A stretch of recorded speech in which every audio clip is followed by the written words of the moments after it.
Dahil sa profession na to, nasa-sacrifice mo yung quality time mo sa anak mo, pati sa asawa mo, and sa pamilya mo. Opo. So, gusto ko lang malaman nila na kahit busy ako, para naman to sa kanila. Ikaw lang yata yung kakilala ko that has name Madania. Oh, Yes, and Hindi ko alam. that's a very beautiful name. Kwentuhan mo naman kami about your name Madania. actually, sir, pinanganak po ako sa Madina. Okay. So, doon po kinuha yung name ko. When you say Madania, yun yung people living in Madina?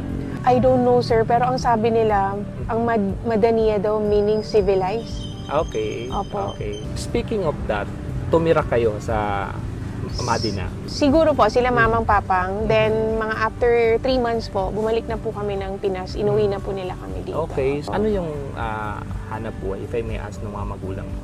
Si mamang, tsaka si papang, long story, sir. Si mamang po kasi yung medyo may kaya sa buhay. Okay. So, ngayon po, gustong patunayan nung tatay ko na sa family po ng mga relatives po ng nanay ko na kaya niyang tusustan yung pangangailangan po ni mamang. So, nag-decide yung lola-lolo ko sa side ni mother na dalhin na ipa-abroad muna si papang para makapag-ipon. Okay. Former kwan po siya, OFW. Si mother ko naman po, the only daughter ng lolo-lola ko. Okay. So, taga-Kabakan po talaga sila. So, sila is nasa linya po ng agriculture, palay, Okay. bigas. Farming and business. Yes din. po, opo, Okay. opo. Nung umuwi na sila dito, sir, ang ginawa ni lolo ko, binigyan sila ng kapital. Okay. Ako, so nag-start po sa bigasan. Mga 6 years old na ako, nagkaroon na po ng building sina mamang papang, then nagkaroon na rin sila ng convention hall. Yun ba yung nag-inspire sa'yo? Ba't ka nagnegosyo din? Yes po, na-train talaga kami, sir. As early as grade 4, pagtakus ako dun sa bagas. Okay. So, perfect ko na kung gaano ka Oo. Kahit bigat hindi ang na isang, ikilo, no? yes, 1 kilo, 2 kilo, Okay, ganyan. So, okay. pinapabantay na rin ako sa Tindahan. bigasan namin. Okay. Opo. Lahat kayo magkakapatid nasa business? Yes po, Ilan ba kayo? 8 po.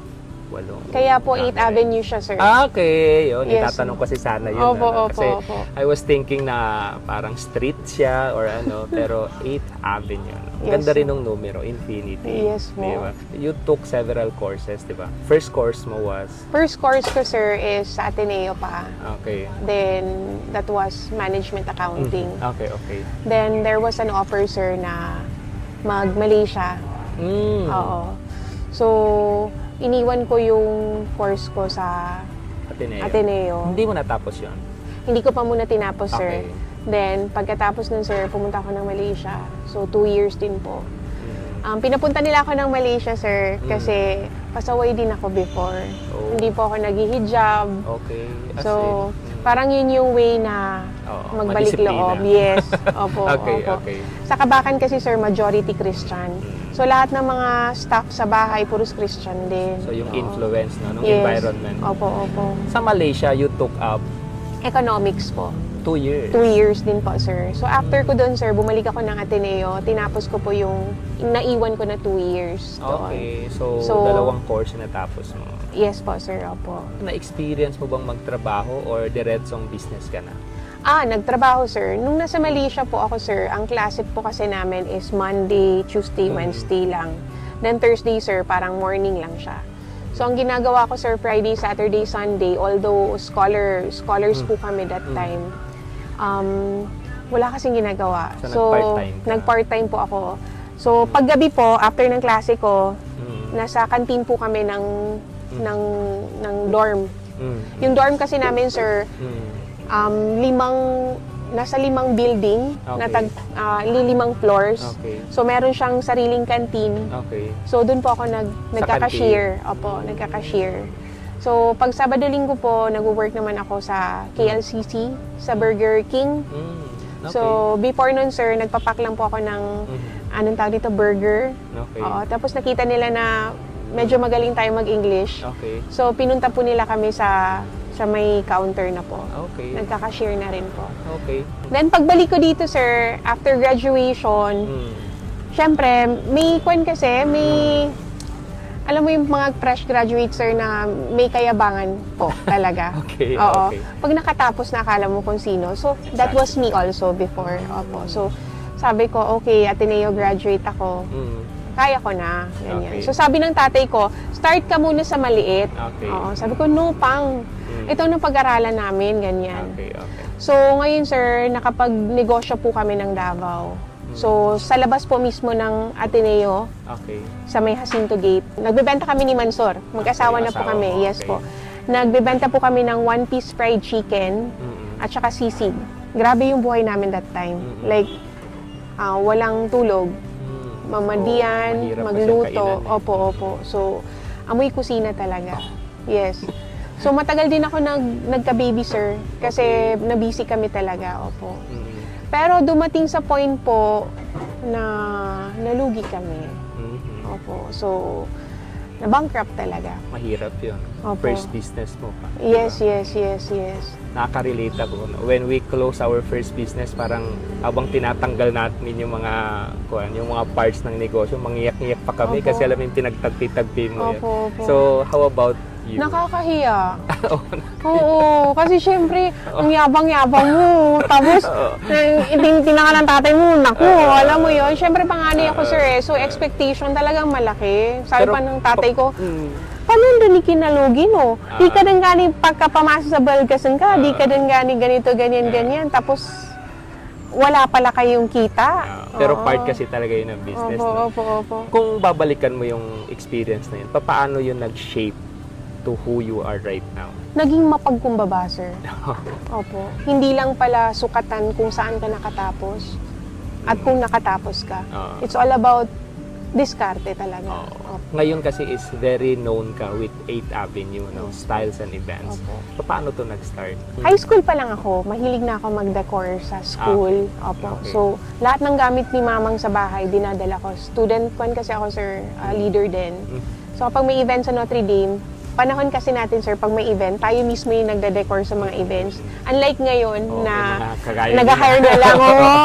Okay. So, noong mga panahon na yun, sir, parang meron na. And then, nitong kwan na, sir, nung nagka-convention na nga si mamang, so, tinutulungan ko na siya mag-decor. Pero, basic lang kaayo, sir. Oy, tela-tela lang. As in, wala talagang, hindi talaga malayo-malayo sa ngayon. Oh, yes po. And then, nung kinasal yung brother ko po sa Davao, ang kinuha namin si Sir Patadon. Tapos, sabi ko, may pera pala sa decor. Okay. Opo. Okay. So, ayun na po. Doon ako na, nag-start. na-inspire po kami kay Sir Patadon talaga. Kaya I really respect him po talaga. Okay, So, doon po kami nakakuha ng idea po.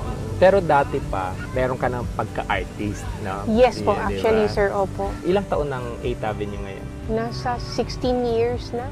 Matagal na rin. Opo, matagal na po. Opo. At ngayon nga, nakikita ko grabe yung mga ginagawa mo. Pabongga ng pabongga, no? Paganda ng paganda. Oo. Alam mo, nakaka-amaze kasi doon. Minsan kami ni Mrs. ko, kwentuhan kami, paano kaya kinakaya ni Madania sabay-sabay yung events na nakita kita, you're very hands-on, no? Paano mo hinahandle at minamanage yun? Nung una, sir, micromanagement ako. So, parang Nakakapagod yun. nakakapagod po talaga. Exhausting yun. Kaya nga, sir, sabi nila, mas matanda pa ako tingnan kay Mansur. Oo, kasi si Mansur, 10 years hanggang po namin. Opo. Okay. Tapos ako, sir, hindi naman ako tinors ni Mansur na magtrabaho ka. Pero kasi, sir, parang nasa wata dugo kami na. pan ba? Oo, parang kailangan talaga mag-earn ng sarili mo. Oo. So, yun siya, sir. Nung dati, micromanagement, parang hindi ko na kinaya. Marami akong nami-miss out na details. Oo. So, nung sir, nung sumasali na kami ng mga seminars, no? Okay. Opo. Doon ako natuto na kapag nasa events industry ka, hindi kailangan na ikaw lahat. dapat i-delegate mo.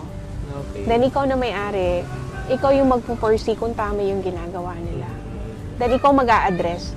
Kasi minsan, sir, ang client, hindi nila nakikita yung buong picture ng event. Ang nakikita nila yung maliliit na detalye. Exactly. Yes po. So kapag lahat kami po pagod, hindi namin makikita yung mga konting details po. Exactly. So, ang role ko na lang talaga ngayon, sir, is to double check kung na-implement ba nila yung plano at saka yung proposal sa client. Then ako na po yung magpo-foresee kung tama po ba lahat. po. Anyway, ano yung pinaka-challenging na part in that kind of industry? Pricing? Pricing. Yes. Bakit? Kasi, sir, mahal ang gamit. Okay. Tapos, dito kasi sa atin, sir, halimbawa, ikaw ikakasal. May ikakasal kang friend. Ang gusto mo, hindi magagamit yung gamit nung ginamit doon sa friend mo. Oh, ganon. May- Dapat bago. Dapat bago. Nung una, sir, ganun ako always. As in, bibili ako, Every event. bali dagontong ko, sir. Oo, Opo, sir, opo, oo. opo. Pero nung nagturuan na kami, sir, yun nga, sa mga seminars po, na hindi pala dapat ganun. So, kapag bibili ka ng gamit, make sure na kaya mo siyang gamitin ng maraming beses at maraming style. Okay. Halimbawa, sir, yung chandelier, Okay. pwede mo siyang ganito. Sa next event, pwede mo siyang iganyan. Okay. So, in short, sir, marami siyang Para use. hindi ma-duplicate yung decoration no doon sa Opo. Paano siya na parang hesitant ka rin magsabi ng price sa client mo, which is alam mo na yun dapat yung price kasi nga ganun ba yun? Opo. Minsan kasi, sir, tinatanong, nakikiramdam ako. Okay. Oh. Kung kaya ba ng budget? Gasabutan ko man, sir. Kasi dumaan tayo sa, oo. So, kapag couple, pag ang lalaki medyo hindi na nagsasalita, parang, Masakit So, na, kumikirot na. oo. Okay. Kasi ang babae, sir, may dream wedding kasi yan, oo. So, Demanding ang mga yan. why? Deserve niya naman. so, ayun siya, sir. So, tutulungan ko na yung groom. Okay. Oo, sabi ko. Bibigyan mo ng options. Yes, doon na po papasok. Pero sir, ilalatag talaga natin kung ano yung difference nung bawat package. Kasi may mga clients na pag nagsabing 8th Avenue, akala nila lahat nung pinopost namin, pag nag 8th Avenue ka, Ganun ganun na na din. lahat. Opo. So, yun yung pinaka-challenging part po talaga. Opo. Pero pinapaliwanag niya lang. Nagiging Yes. okay naman. Yes po. Sa maraming beses na pumalya kami, sir. Opo. Natuto kaming ayusin yung sistema. Paano namin maparating sa kliyente kung ano yung meron, ano yung wala. Lahat naman ang ginagawa as we go along the way. Yung mga kapalpakan natin, kung yun nag-add up yun para mabuo natin yung system. Yes po. Kaya ngayon, no, with the 16 years ng 8th Avenue, parang easy na lang, no, yung transaction, alam na natin yung gagawin. And right now, parang na-dominate nyo yung industry dito sa lugar natin. I think so. Congratulations on that. Ano ba yung proudest moment mo, no, with 8th Avenue as event stylist? Pag nagkikita po kami, somewhere lang, at ngumingiti yung tao, client ko yun. Client. Oo. Papasalamat Alam mo, yung sila. mga ganun, sir, yung parang nagkita lang kayo, tapos hindi pala kayo. Opo. Yun yung parang trophy po namin. Alam mo yung naging parte ka ng storya ng buhay nila. Yes po. That's living the life of significance. Yes, More than the money, more than the, kasi negosyo yan, yung fulfillment doon, di ba? Opo. Papasalamat. Ano naman yung, meron ka bang may tuturing na parang funniest moment while doing the thing na ginagawa mo? Yung hindi na kami nakakaligo. Okay. Opo. No, kasi yung trabaho nyo Seryoso. hanggang midnight, do? Yes po. Okay, Tapos walang tulugan. minsan morning na uuwi. Tapos kailangan may concerns, babalik. So wala ligo-ligo, sir. Okay. So minsan, sir, di sila maniwala, yan ang may-ari. Oo, yung ganun nga po. Opo. Pinaka-worst case, sir, yung meron kaming client na akala nila na bili na kami. Yung parang binayaran ka nga. Pati pagkatao. Parang binayaran ka na rin. Opo. Dumating sa point na lumuhod na ako. Oh, Yes po. Kasi one, sir, hindi ko magets. Sobra-sobra yung binigay. Kulang pa yung binayad. Ang daming bagong gamit. So dami pang sinasabi, no? Opo. So parang, ayun, doon ako nag-breakdown, sir. Okay. Opo. So simula noon, kinaklaro na talaga namin ng mabuti. Dumadagdag yun sa system na Yes binabanggit po, natin opo, kanina. opo. Na, Opo. kailangan palang i-level off to. Opo. Kailangan sabihin sa Opo. kanila. Kailangan i-identify hanggang saan lang yung limit, yung Yes po, scope. opo. Yung mga ganun, pag nagbe-breakdown ka, how do you handle that breakdown? Bagulyang po, sir. As in. Okay, so- Grabe yung agul-gul So yun ko. yung act of releasing your stress, your crying. Opo. Nakakatulong ba yun? Yes. Yung iba kasi kumakain, di ba? Yung iba naman nagpo-post or yung iba marami. So you crying talaga. Crying, opo, crying. After you cry, anong nararamdaman mo? Kain. Kaya Yun tumataba. din. Okay. Opo. Sobrang level up na nung mo, ng mga design mo, no? Parang pang world class na ka. Charot. To be honest, world class na. Alam mo yung chine-check ko yung mga pinopost mo, ko paganda ng paganda, pagaling ng pagaling. Palaki ng palaki yung mga events. Saan mo kinukuha yung inspiration sa mga idea na Okay. nilalagay mo? Idea, sir.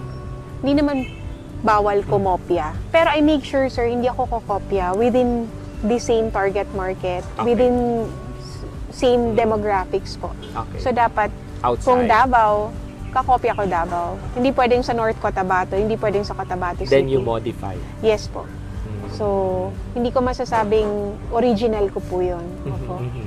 May mga magagaling pong mga event stylist dito, sir, Mhm. na nagko-customize. Okay. Oo.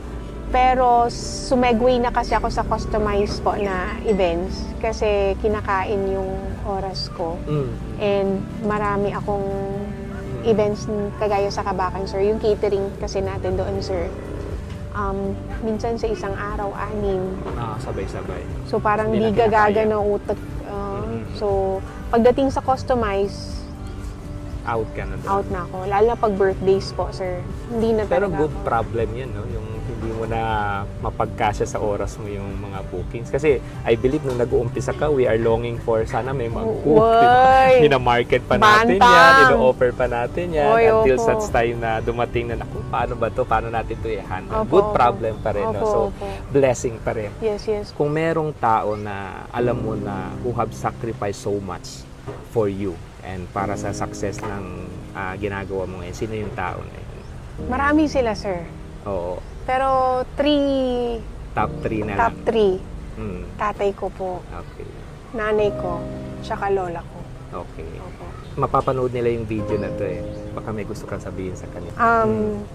Parati kasi ako wala sa Kabakan, sir. Mm. So, iba kasi ang role ng ate, sir ba? So, parati nila akong hinahanap. Mhm. Sabi ko, sige lang pang, pag financially stable na ako, Mm. makaka-focus din ako ng Kabakan. Actually, sir, dahil sa profession na to, nasa-sacrifice mo yung quality time mo sa anak mo, Mm. pati sa asawa mo, and sa pamilya mo. Opo. So, gusto ko lang malaman nila na kahit busy ako, Mm. para naman to sa kanila. May mga times sa life natin na we want this, we want that. Oftentimes, we neglect the present. Ilang taon na yung panganay mong anak? 16? 16, di ba? Babalikan natin yung moment when they are still child.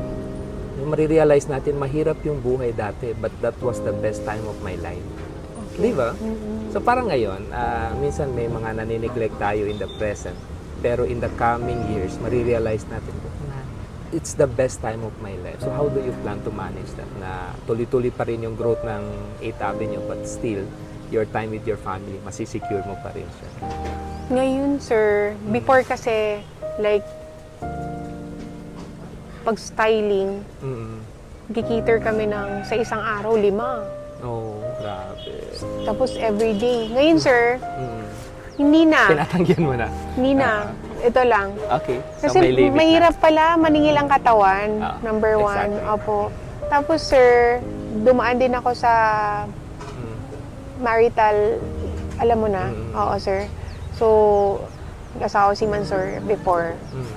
So, ang reason niya, wala akong time sa kanya. Okay. No, so, aminado naman talaga ako nun, sir. So, yun, inaayos ko yun, sir, hanggang ngayon. Sa mga bata naman, yun din, hinahanap nila ako sa mga school activities nila. Pero I make sure, sir, na pag may big event sila, Andun ka. nandun ako. Sa mga minor events naman, meron talaga akong i-assign na tao na mag-aasikaso sa Okay. kanila. Okay.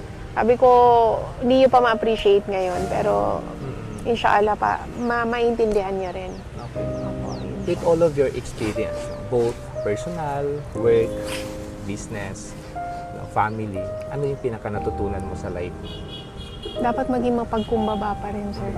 Opo. Humility pa rin. Yes. Kasi hindi mo alam Mm. ano bukas, ano sa susunod. Okay. May mga kabataan na gusto ring pasukin yung industriya na meron ka. Or even sa ibang business naman, what advice yung gusto mong ibigay sa kanila? Huwag sumuko. Hindi naman kasi one night yan siya na success, sir. Kami, sir, nag-start kami ng 10,000 pesos. And bonggang setup na yan. That is already pang 75K namin ngayon. Umuwi ako ng Kabakan, sir, wala akong dala. Okay. Nagpapakilala lang kami sa Cotabato. Okay. Kasi mahirap pantayin si Sir Patadon. Oo, that time. So, sa mga pioneering po or papasok sa events industry, Mm. pag ang kailangan lang talaga alagaan mo yung pangalan mo. Okay. Kasi yung tiwala, yun yung unang kapital mo. Pangalawa, pag nagkamali ka, hindi ibig sabihin hanggang doon ka lang. Take it in a positive way para ma-improve mo yung sarili mo po at saka yung services mo. Kami, sir, ang dami namin kapalpakan din before. Oo. Pero yun nga, hindi kami sumuko. Talagang tinignan namin ng mabuti, okay, next time hindi na pwede talaga. Opo. With the demand na meron ngayon sa industry, would you recommend to other people na umpisahan itong business na to? Yes, of course. Even though magiging competitors na sila? Yes, opo. Hindi kasi namin kaya, bossing. Exactly. Opo. Exactly. Oo, very okay po ang industry dito. Pwede pong pumasok talaga. Okay, Opo, okay. opo. Pag narinig ng tao yung pangalang Madania, ano yung gusto mong maisip nila agad? Madali kausap. Okay. Yun po. Wow. Thank you so much, Sir, boss. salamat kayo, Good sir. luck sa business. Thank you po. See you around.